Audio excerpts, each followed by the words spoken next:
What's up guys, in this video I'm gonna show you how to play head-to-head online matches in Madden NFL 26. If you're trying to play ranked head-to-head in Madden, there are a couple of ways you can get into it. If you'd rather avoid Ultimate Team, I'll show you the other option in a second, but let's start with Ultimate Team, cause honestly, it's the quickest way to jump into ranked games. On the main menu, just go to play and you'll see the head-to-head section right there. You have got seasons and you have got the rank tab, which unlocks a little later once you meet the entry requirements. After that, you can hop straight into 1v1 games without needing to mess with anything else. It's really simple.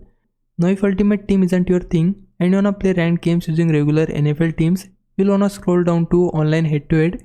This is where you get both competitive and ranked matchmaking. Inside here, you'll see quick match, and that's the mode you want. This lets you play your ranked 1v1 games using actual NFL rosters. And once you have played a few matches, you'll start receiving your ranked placement.